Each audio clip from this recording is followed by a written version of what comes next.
तो आज के इस गहन विश्लेषण में हम एक ऐसे विषय पर बात करने वाले हैं जो आज के मॉडर्न एंटरप्राइज टेक स्टैक के बिल्कुल बीचों बीच है। बिल्कुल। और ये एक ऐसा टॉपिक है जिस पे बात करना आज के समय में बहुत जरूरी है। हाँ, मेरा मतलब है कि आज हम डिकोड करेंगे बिग डेटा आर्किटेक्चर के इस बड़े और बुनियादी बदलाव को। एक ऐसा बदलाव जिसने डेटा इंजीनियरिंग और एनालिटिक्स की पूरी दिशा ही बदल कर रख दी है। सही कहा। और हमारी आज की इस चर्चा की जो नींव है ना, वो दो बहुत ही बेहतरीन और विस्तृत सोर्सेज पर आधारित है। एग्जैक्टली। पहला सोर्स है माइक्रोसॉफ्ट टेक्नोलॉजी सेंटर न्यूयॉर्क के बिग डेटा इवेंजलिस्ट हैं जेम्स सेरा। उनका एक बहुत ही इन डेप्थ प्रेजेंटेशन है जो कि मुख्य रूप से आर्किटेक्चरल शिफ्ट्स और डेटा माइग्रेशन पैटर्न्स पर बहुत गहरी रोशनी डालता है। राइट। और दूसरा सोर्स है द हडूप इवोल्यूशन नाम का एक बहुत ही इंसाइटफुल आर्टिकल। हाँ, जो हमें ये समझने में मदद करता है कि कैसे डिस्ट्रीब्यूटेड कंप्यूटिंग का ये दिग्गज खुद को इस नए क्लाउड के युग में रीइन्वेंट कर रहा है। तो हमारा आज का मुख्य लक्ष्य या मिशन कह लें, वो ये समझना है कि कैसे दशकों पुराने जो ट्रेडिशनल डेटा वेयरहाउस सिस्टम्स थे ना, वो अब मॉडर्न डेटा लेक और क्लाउड नेटिव आर्किटेक्चर के लिए जगह खाली कर रहे हैं। और ये समझना इसलिए भी जरूरी है क्योंकि ये सिर्फ कोई एक सॉफ्टवेयर अपग्रेड नहीं है। ये डेटा को स्टोर करने, उसे प्रोसेस करने और उससे बिजनेस वैल्यू निकालने का पूरा पैराडाइम शिफ्ट है। बिल्कुल। और जो भी इस बदलती तकनीकी दुनिया में डेटा के क्षेत्र में काम कर रहा है, उसे इसके पीछे के क्यों और कैसे को समझना ही होगा। और मेरी ये कोशिश रहेगी कि हम इन जटिल तकनीकी शब्दों को बहुत ही आसान भाषा में समझें, ताकि कोई भी जो डेटा में दिलचस्पी रखता है वो इस पूरी जर्नी को आसानी से फॉलो कर सके। Okay, let's unpack this. अगर हम एंटरप्राइज आर्किटेक्चर के इतिहास पर नजर डालें, तो ट्रेडिशनल डेटा वेयरहाउस हमेशा से एक टॉप डाउन अप्रोच पर चलता था। बिल्कुल, टॉप डाउन। और इस टॉप डाउन मॉडल में एक बहुत बड़ी अड़चन थी। अड़चन ये थी कि डेटा को सिस्टम में लाने से पहले ही बिजनेस को ये पता होना चाहिए कि उन्हें भविष्य में कौन से सवाल पूछने हैं। हाँ, और तकनीकी रूप से इसी को हम स्कीमा ऑन राइट कहते हैं। Schema on right. राइट। और जब ये अप्रोच तब तो बहुत कारगर थी जब बिजनेस केवल अपने ईआरपी या सीआरएम सिस्टम से आने वाले एकदम फिक्स्ड और स्ट्रक्चर्ड डेटा से हिस्टोरिकल रिपोर्ट्स बनाते थे। जैसे पिछले महीने की सेल्स कितनी हुई या किस रीजन में कितना रेवेन्यू आया। एग्जैक्टली। आपको पता है कि आपको सेल्स रिपोर्ट चाहिए, तो आपने उसी हिसाब से टेबल्स और रिलेशंस बनाए, एक भारी भरकम ईटीएल प्रोसेस सेट किया और डेटा को उस पहले से तय स्कीमा में फिट करके वेयरहाउस में लोड कर दिया। लेकिन आज की सच्चाई तो बिल्कुल अलग है ना। डेटा का जो स्वरूप है वो पूरी तरह से बदल चुका है। 100%। आज डेटा सिर्फ रोज और कॉलम्स तक सीमित नहीं रह गया है। बिल्कुल नहीं। आज आईओटी सेंसर्स से लगातार स्ट्रीमिंग डेटा आ रहा है, सोशल मीडिया से अनस्ट्रक्चर्ड टेक्स्ट आ रहा है, वेब सर्वर के लॉग्स हैं, जेसन फाइल्स हैं, यहाँ तक कि ऑडियो और वीडियो डेटा भी इतना ज्यादा जनरेट हो रहा है। और ऐसे में ये जो पुराना स्कीमा ऑन राइट मॉडल है, ये पूरी तरह से दम तोड़ देता है। क्योंकि हर नए डेटा टाइप के लिए एक नई ईटीएल पाइपलाइन बनाना और बार-बार वेयरहाउस का स्कीमा बदलना, हाँ, ये तो एक अंतहीन और बहुत ही धीमा प्रोसेस बन जाता है। आईटी टीम तो बस स्कीमा ही बदलती रह जाएगी। बिल्कुल।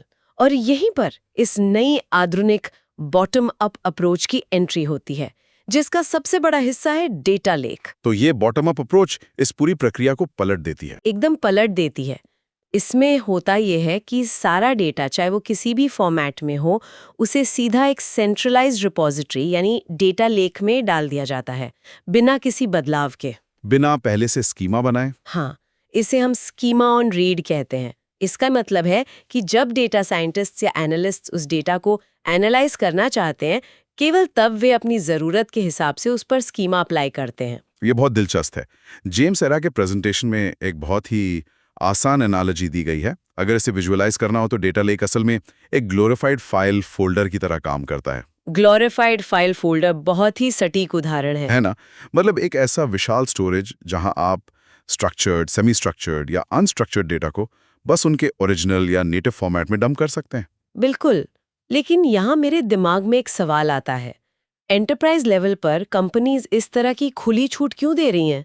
मतलब सब कुछ बस डंप कर दो, ऐसा क्यों? इसके पीछे जो सबसे बड़ा क्यों है वो है डेटा डिस्कवरी और मशीन लर्निंग को इनेबल करना। अच्छा। देखिए, जब आप डेटा को पहले से ही किसी सांचे में ढाल देते हैं और उसके कुछ एट्रीब्यूट्स को गैर जरूरी समझकर हटा देते हैं, तो आप अनजाने में ही कई संभावित इंसाइट्स को हमेशा के लिए खत्म कर देते हैं। ओहो, मतलब जो डेटा आज गैर जरूरी लग रहा है, हो सकता है कल किसी मशीन लर्निंग मॉडल के लिए वही सबसे अहम हो। Exactly data lake predictive analytics के लिए खुला प्लेग्राउंड देता है। मशीन लर्निंग के जो एल्गोरिदम्स होते हैं ना, उन्हें कच्चे और अनफिल्टर्ड डेटा की बहुत ज़रूरत होती है। ताकि वो ऐसे छिपे हुए पैटर्न्स ढूंढ सकें जो शायद किसी इंसान की पकड़ में ना आए। बिल्कुल, और ये जो नज़रिया है, ये डेटा से वैल्यू निकालने की पूरी टाइमलाइन को बहुत छोटा कर देता है। अब बिजनेस को किसी नई रिपोर्ट के लिए आईटी टीम द्वारा महीनों तक ईटीएल बनाने का इंतजार नहीं करना पड़ता। ये तो बहुत बड़ा फायदा है। लेकिन मुझे लगता है कि कोई भी बड़ी कंपनी रातों रात अपने लेगेसी सिस्टम्स को छोड़कर सीधे नए आर्किटेक्चर पर तो शिफ्ट नहीं हो सकती। नहीं, रातों रात तो बिल्कुल नहीं हो सकता। ये एक जर्नी है। और जेम्स रा के सोर्स में इस माइग्रेशन जर्नी को 4 अलग-अलग स्टेजेस में बहुत ही प्रैक्टिकल तरीके से समझाया गया है। हाँ, वो माइग्रेशन फ्रेमवर्क असल में आज के एंटरप्राइज की रियलिटी को बहुत अच्छे से कैप्चर करता है। अगर हम पहली स्टेज की बात करें, तो हम अक्सर देखते हैं कि कंपनियां एक डेटा हब अप्रोच से शुरुआत करती हैं। डेटा हब अप्रोच, ये कैसे काम करता है? इसमें वे अपना पुराना on premise enterprise data warehouse तो चलाती ही रहती हैं, जो उनका लेगेसी सिस्टम है। हाँ, और साथ ही नए डेटा सोर्सेज के लिए, जैसे स्ट्रीमिंग डेटा हो गया, उसके लिए क्लाउड में एक अलग डेटा हब या मिनी लेक बना लेती हैं। तो मतलब एक तरफ पुराना वेयरहाउस चल रहा है और दूसरी तरफ नया डेटा हब। राइट। ये शुरुआत के लिए तो ठीक है, लेकिन इसका सबसे बड़ा नुकसान ये है कि इससे डेटा साइलोज बन जाते हैं। ओहो, मतलब डेटा अलग-अलग टापुओं पर बन जाता है। बिल्कुल। पुराने और नए डेटा को एक साथ ज्वाइन करके कोई होलिस्टिक इंसाइट निकालना इस पहली स्टेज में लगभग नामुमकिन होता है। समझ गया। इसके बाद आती है दूसरी स्टेज, जहां थोड़ा इवोल्यूशन देखने को मिलता है। इस स्टेज में कंपनियां इस डेटा हब को सिर्फ एक स्टेजिंग एरिया की तरह इस्तेमाल करना शुरू कर देती हैं। हाँ, नया डेटा पहले इस लेक या हब में लैंड करता है और फिर वहां से उसे प्रोसेस करके वापस उसी पुराने रिलेशनल डेटा वेयरहाउस में फीड कर दिया जाता है। एग्जैक्टली। ये एक हाइब्रिड मॉडल है जो कुछ हद तक काम भी करता है, लेकिन ये पूरी तरह से मॉडर्न क्लाउड नेटिव आर्किटेक्चर की असली ताकत का फायदा नहीं उठा पाता। और यहां से बात सच में बहुत दिलचस्प हो जाती है, क्योंकि अब आती है तीसरी स्टेज। हाँ, तीसरी स्टेज, जिसे जेम्स सेरा एक हॉरर स्टोरी या सबसे बड़ी गलती कहते हैं। हॉरर स्टोरी, ऐसा क्या होता है स्टेज में? इस स्टेज में कुछ संगठनों के अंदर एक खतरनाक अति उत्साह आ जाता है। वो सोचते हैं कि क्योंकि डेटा लेक इतना स्केलेबल है और इतना सस्ता भी है, तो क्यों ना पूरे के पूरे रिलेशनल डेटा वेयरहाउस को ही हमेशा के लिए खत्म कर दिया जाए। बिल्कुल, वो अपना 100% डेटा लेक में डाल देते हैं और वेयरहाउस को बंद कर देते हैं, और फिर उसी लेक पर सीधे बीआई टूल्स लगाकर एंड यूजर्स को रिपोर्ट सर्व करने की कोशिश करते हैं। और ये हमेशा एक बहुत बड़ा आर्किटेक्चरल डिजास्टर साबित होता है, बहुत बुरी तरह फेल होता है। क्योंकि रिलेशनल डेटाबेस को पूरी तरह से बाईपास कर देना एंटरप्राइज डेटा मैनेजमेंट के बुनियादी उसूलों के ही खिलाफ है। सही बात है। डेटा वेयरहाउस में जो एसेट ट्रांजैक्शनल गारंटी होती है, जो कॉम्प्लेक्स जॉइंट्स को कुछ ही सेकंड्स में प्रोसेस करने की क्षमता होती है, वो एक प्लेन डेटा लेक में कहाँ मिलेगी? नहीं मिल सकती। जो बीआई डैशबोर्ड्स वेयरहाउस पर मिलीसेकंड्स में लोड होते थे, वे डेटा लेक पर क्वेरी करने में मिनटों का समय लेने लगते हैं। और इससे पूरा का पूरा यूजर एक्सपीरियंस तबाह हो जाता है। बिजनेस यूजर्स फ्रस्ट्रेट हो जाते हैं। और इसी डिजास्टर से बचने के लिए सोर्स हमें चौथी और आदर्श स्थिति की ओर ले जाता है। Ideal state. तो डॉट्स को कनेक्ट करें तो समझ आता है कि डेटा लेक और डेटा वेयरहाउस एक दूसरे के दुश्मन नहीं हैं। बिल्कुल नहीं, वो एक दूसरे के पूरक हैं, कॉम्प्लीमेंट्री हैं। तो इस आदर्श आर्किटेक्चर में दोनों का रोल क्या होता है? एक मॉडर्न आर्किटेक्चर में डेटा लेक को स्टेजिंग और प्रिपरेशन लेयर के रूप में रखा जाता है। यानी जहां सारा कच्चा डेटा आता है, स्टोर होता है, जी। और मशीन लर्निंग मॉडल्स उसे इस्तेमाल करते हैं। राइट। और दूसरी तरफ डेटा वेयरहाउस को सिक्योरिटी और सर्विंग लेयर के रूप में रखा जाता है, जहां से रिफाइंड और एकदम तैयार डेटा सीधा बिजनेस एनालिस्ट्स और बीआई डैशबोर्ड्स तक पहुंचता है। एग्जैक्टली। ये कोएग्जिस्टेंस ही इस पूरे आर्किटेक्चर की सफलता की असली कुंजी है। लेकिन जब हम डेटा लेक में इतनी भारी मात्रा में डेटा स्टोर करने की बात कर ही रहे हैं, तो मैंने देखा है कि इंडस्ट्री में एक बहुत बड़ा मिथक फैला हुआ है। यहाँ सबसे फैसिनेटिंग बात ये है कि लोग सच में ये मान बैठे हैं कि डेटा लेक कोई जादुई छड़ी है। हाँ, लोगों को लगता है कि बस सारा डेटा एक जगह डंप कर दो और वो यूनिकॉर्न्स और जादूगरों की दुनिया की तरह अपने आप ऑर्गेनाइज होकर बेहतरीन इनसाइट्स देने लगेगा। लेकिन जमीनी हकीकत इसके बिल्कुल उलट है। डेटा लेक में डेटा गवर्नेंस कम नहीं होती, बल्कि और भी ज्यादा क्रिटिकल हो जाती है। अगर बिना किसी proper Meta data management, cataloguing या क्वालिटी चेक के डेटा को लेक में डाला जाए तो वो बहुत जल्द एक डेटा स्वैम्प बन जाएगा, यानी डेटा का एक ऐसा दलदल जहां से कुछ भी काम का ढूंढ कर निकालना नामुमकिन हो जाता है। और इसी दलदल या डेटा स्वैम्प की समस्या को हल करने के लिए सोर्स में डेटा लेक के भीतर जोनिंग या अलग-अलग लेयर्स बनाने की बात समझाई गई है। हाँ, एक वेल आर्किटेक्टेड डेटा लेक मुख्य रूप से 4 लॉजिकल लेयर्स में बटा होता है। तो सबसे पहली लेयर कौन सी होती है? सबसे पहले आती है रॉ लेयर। ये बिल्कुल इम्यूटेबल होती है। इम्यूटेबल मतलब इसमें कोई बदलाव नहीं किया जा सकता? सही कहा। यहाँ डेटा जिस रूप में सोर्स से आता है, उसी रूप में बिना किसी छेड़छाड़ के हमेशा के लिए स्टोर कर लिया जाता है। ये एक तरह का बैकअप हो गया। अगर भविष्य में कोई प्रोसेसिंग पाइपलाइन टूट जाए तो हम इस रॉ लेयर से डेटा को फिर से प्रोसेस कर सकते हैं। बिल्कुल।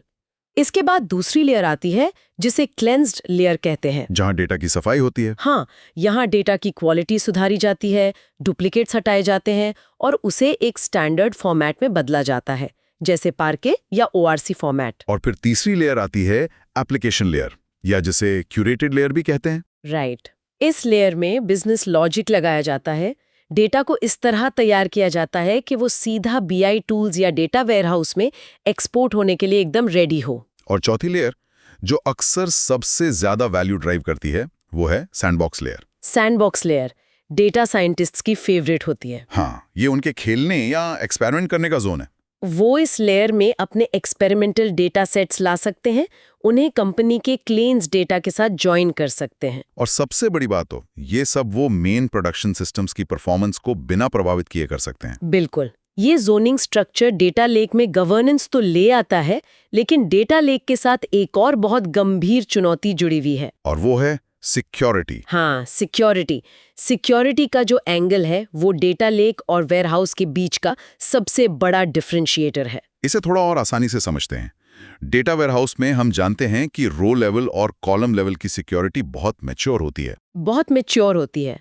मान लीजिए आपके पास कंपनी के सारे एम्प्लॉयज का एक टेबल है। आप वेयरहाउस में बहुत आसानी से ये नियम लगा सकते हैं कि HR टीम को तो सैलरी का कॉलम दिखे, लेकिन बाकी किसी भी डिपार्टमेंट को वो सैलरी वाला कॉलम ना दिखे। या फिर किसी खास देश के मैनेजर को सिर्फ उसी देश के कर्मचारियों की रोज दिखें, बाकी दुनिया के कर्मचारियों का डेटा उससे छिप जाए। ये बहुत फाइन ग्रेन कंट्रोल है। लेकिन जब हम डेटा लेक की बात करते हैं, जो कि असल में एक ऑब्जेक्ट स्टोरेज या डिस्ट्रीब्यूटेड फाइल सिस्टम है, तो वहां सिक्योरिटी कैसे काम करती है? वहां सिक्योरिटी मुख्य रूप से सिर्फ फाइल या फोल्डर के स्तर पर काम करती है। फोल्डर लेवल पर? हाँ, अगर किसी फोल्डर के अंदर लाखों जेसन फाइल्स रखी हैं और किसी यूजर के पास उस फोल्डर को एक्सेस करने की परमिशन है, तो तकनीकी रूप से वो यूजर उस फोल्डर के अंदर मौजूद हर फाइल का पूरा डेटा पढ़ सकता है। ओहो, मतलब डेटा लेक के अंदर किसी फाइल के भीतर जाकर किसी एक पर्टिकुलर कॉलम या फील्ड को छिपाना, वो आर्किटेक्चरल रूप से बहुत ही ज्यादा जटिल काम है। और इसीलिए जेम्स सरा इस बात पर बहुत जोर देते हैं कि सिक्योरिटी और कंप्लायंस के लिए डेटा वेयरहाउस जैसी सर्विंग लेयर का होना अत्यंत आवश्यक है। बिल्कुल।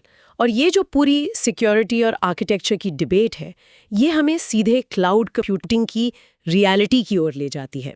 हाँ, क्योंकि आज के समय में इस तरह के कॉम्प्लेक्स डेटा आर्किटेक्चर्स को खुद के ऑन प्रेम सर्वर्स पर मैनेज करना किसी भी कंपनी के लिए व्यवहारिक नहीं रह गया है। जेम्स सेरा के प्रेजेंटेशन में इस बात को लेकर एक बहुत ही मजेदार और सटीक उदाहरण है। एयर कंडीशनिंग वाला उदाहरण? हाँ, उनका कहना है कि जो कंपनियां आज भी अपने खुद के ऑन प्रेम डेटा सेंटर्स चला रही हैं, वे असल में अपने कोर बिजनेस में नहीं हैं, बल्कि वो एयर कंडीशनिंग के बिजनेस में हैं। ये बात कितनी प्रोफाउंड है ना? मतलब एक बैंक का मुख्य काम बेहतरीन फाइनेंशियल प्रोडक्ट्स बनाना है, न कि इस बात की चिंता करना कि उनके सर्वर रूम का तापमान 18 डिग्री सेल्सियस पर मेंटेन है या नहीं, या फिर कोई हार्ड डिस्क क्रैश हो गई तो रात को 2 बजे नई केबल कैसे लगाई जाएगी। इस हार्डवेयर मैनेजमेंट के सिरदर्द को माइक्रोसॉफ्ट, अमेज़न या गूगल जैसे क्लाउड प्रोवाइडर्स पर छोड़ देना ही समझदारी है। कंपनियों को अपना पूरा फोकस सिर्फ और सिर्फ इनोवेशन पर लगाना चाहिए। और क्लाउड केवल इस सर्वर मैनेजमेंट से आज़ादी नहीं देता, वो एक ऐसा स्केल और रिलायबिलिटी भी देता है जो किसी भी सिंगल कंपनी के बस की बात नहीं है। जैसे क्लाउड स्टोरेज की ड्यूरेबिलिटी। बिल्कुल, क्लाउड स्टोरेज में हमें 11 नाइन्स की ड्यूरेबिलिटी मिलती है। 11 नाइन्स यानी 99.999999999% हाँ, इसका सीधा सा मतलब ये है कि अगर आप क्लाउड में करोड़ों फाइल्स स्टोर करते हैं तो किसी भी फाइल के खोने या करप्ट होने की संभावना लगभग 0 है। और ऐसा इसलिए मुमकिन है क्योंकि क्लाउड प्रोवाइडर्स डेटा को बहुत ही ट्रांसपेरेंट तरीके से 3 अलग-अलग जियोग्राफिकल लोकेशंस पर कॉपी करके सेव करते हैं। और इसके साथ ही क्लाउड एक बहुत बड़ा फाइनेंशियल और कल्चरल शिफ्ट भी लाता है, जिसे हम फेल फास्ट एबिलिटी कहते हैं। फेल फास्ट, ये टर्म आजकल बहुत सुनने को मिलता है। ऑन प्रेम दुनिया में अगर हम देखें, जो कैपेक्स मॉडल था, उसमें किसी नए बिग डेटा प्रोजेक्ट का मतलब था महीनों तक हार्डवेयर का इंतजार करना और करोड़ों का अपफ्रंट इन्वेस्टमेंट करना।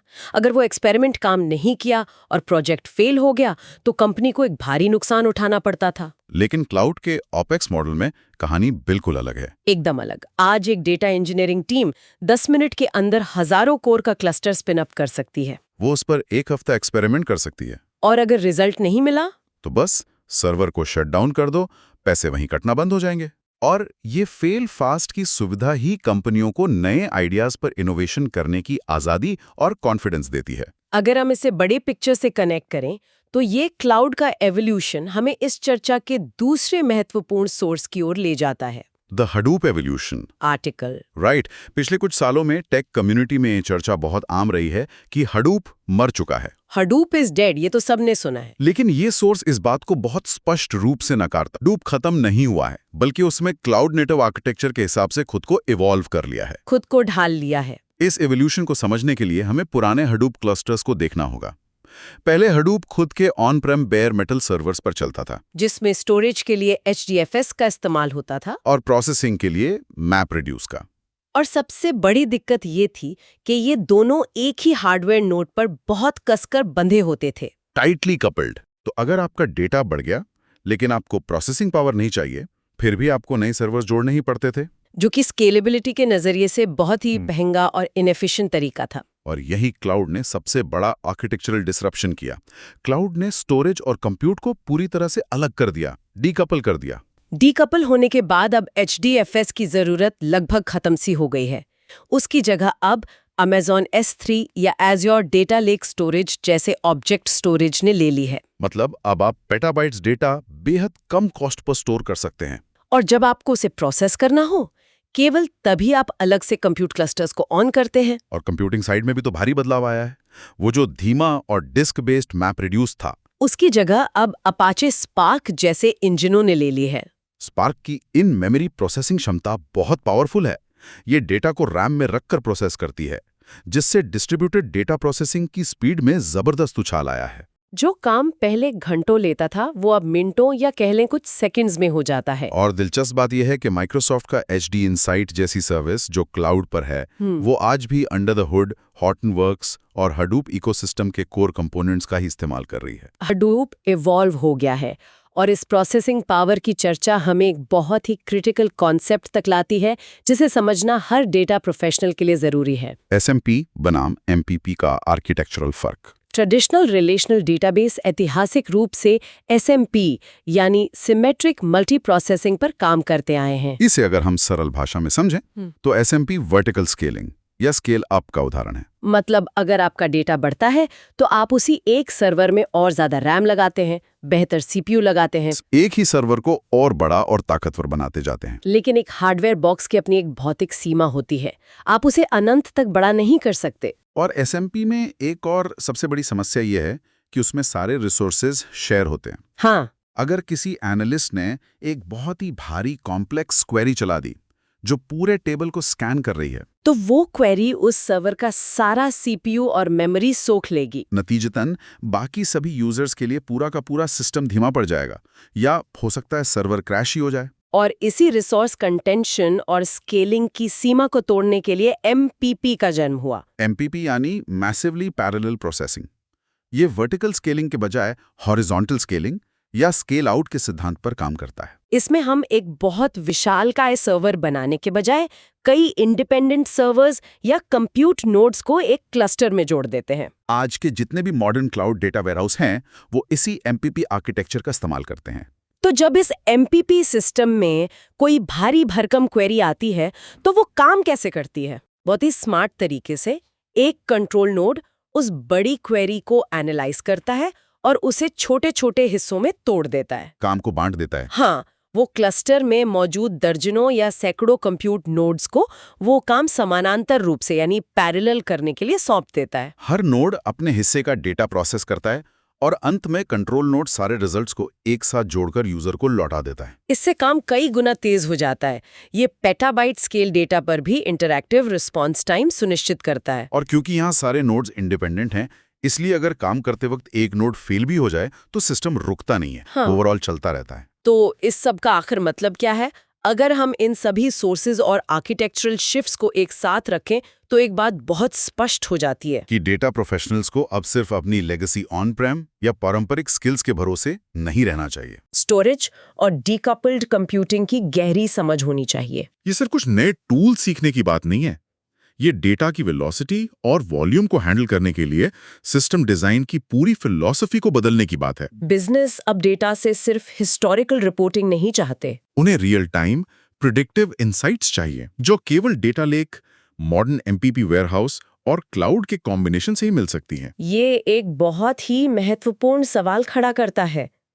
आज हमने देखा कि कैसे डीकपल्ड क्लाउड आर्किटेक्चर ने स्टोरेज को लगभग असीमित बना दिया है और कंप्यूटिंग पावर को अपनी चरम सीमा तक पहुंचा दिया है। तो इन सोर्सेज के आधार पर अगर हम भविष्य की ओर एक कदम आगे देखें तो एक बहुत ही गहरा विचार सामने आता है। वो क्या? जब मशीन लर्निंग और जनरेटिव एआई लगातार इतने एडवांस्ड हो रहे हैं जी। तो क्या हम उस भविष्य की ओर बढ़ रहे हैं जहां हमें इंसान द्वारा बनाए गए डेटा मॉडल्स या स्कीमा की जरूरत ही नहीं पड़ेगी? वाओ, ये तो बहुत ही प्रोवोकेटिव थॉट है। सोचिए, क्या आने वाले समय में एआई खुद ब खुद रॉ डेटा लेक की उस अथाह झील में गोता लगाएगा, हर तरह के अनस्ट्रक्चर्ड डेटा को रियल टाइम में समझेगा और बिना किसी ह्यूमन डेटा इंजीनियर के बीच में आए सीधे बिजनेस इनसाइट्स और सारे पैटर्न्स खुद ब खुद तैयार कर लेगा? क्या हम उस युग के मुहाने पर खड़े हैं जहां मैनुअल ईटीएल पाइपलाइंस और स्ट्रक्चर्ड डेटा मॉडलिंग का हमेशा के लिए अंत हो जाएगा? ये सोचने वाली बात है।